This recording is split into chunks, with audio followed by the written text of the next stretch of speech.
ಸ್ನೇಹಿತರೆ, ನೀವು ಹೆಸರು ಕಾಳನ್ನು ಮೊಳಕೆ ಕಟ್ಟಿ ತಿನ್ನೋದ್ರಿಂದ ಏನೇನೆಲ್ಲ ಉಪಯೋಗಗಳಿದೆ, ಅದರಲ್ಲಿ ಏನೇನೆಲ್ಲ ವಿಟಮಿನ್ಗಳಿದೆ ಅಂತ ನಿಮಗೆ ಗೊತ್ತಾ?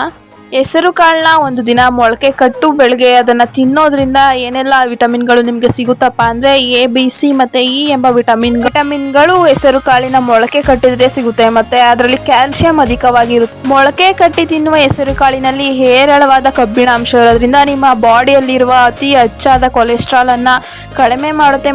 ಮತ್ತೆ ನಿಮ್ಮ ಬಾಡಿಯಲ್ಲಿ ಕೊಲೆಸ್ಟ್ರಾಲ್ ಹೆಚ್ಚಾಗದಂತೆ ಇದು ತಡೆಯುತ್ತೆ. ಮತ್ತೆ ಇದರಲ್ಲಿ ಹೇರಳವಾದ ಕ್ಯಾಲ್ಸಿಯಂ ಇರೋದ್ರಿಂದ ನಿಮ್ಮ ಮೂಳೆಯನ್ನು ಗಟ್ಟಿ ಮಾಡಲಿಕ್ಕೆ ಇದು ಹೆಲ್ಪ್ ಮಾಡುತ್ತೆ. ಮತ್ತೆ ಇದರಲ್ಲಿ ವಿಟಮಿನ್ A, B, C ಮತ್ತು E ಎಂಬ ವಿಟಮಿನ್ ಇರೋದ್ರಿಂದ ನಿಮ್ಮ ಬಾಡಿಗೆ ಹೇರಳವಾದ ವಿಟಮಿನ್ಗಳು ದೊರಕುತ್ತೆ. ಮತ್ತೆ ಮೊಳಕೆ ಕಟ್ಟಿ ತಿನ್ನುವ ಹೆಸರು ಕಾಳು ನಿಮ್ಮ ದೇಹದಲ್ಲಿರುವ ಸಕ್ಕರೆ ಅಂಶವನ್ನು ನಿಯಂತ್ರಿಸಲು ಹೆಲ್ಪ್ ಮಾಡುತ್ತೆ. ಮತ್ತೆ ಶುಗರ್ ಲೆವೆಲ್ ನಾರ್ಮಲ್ ಆಗಿರೋದಕ್ಕೂ ಕೂಡ ಈ ಮೊಳಕೆ ಕಟ್ಟಿ ತಿನ್ನುವ ಹೆಸರು ಕಾಳು ಹೆಲ್ಪ್ ಮಾಡುತ್ತೆ ಸ್ನೇಹಿತರೆ. ಹಾಗಾದರೆ ಈಗಲಿಂದನೇ ಹೆಸರು ಕಾಳನ್ನು ಮೊಳಕೆ ಕಟ್ಟಿ ತಿನ್ನೋದನ್ನು ಶುರು ಮಾಡ್ಕೊಳ್ಳಿ ಸ್ನೇಹಿತರೆ.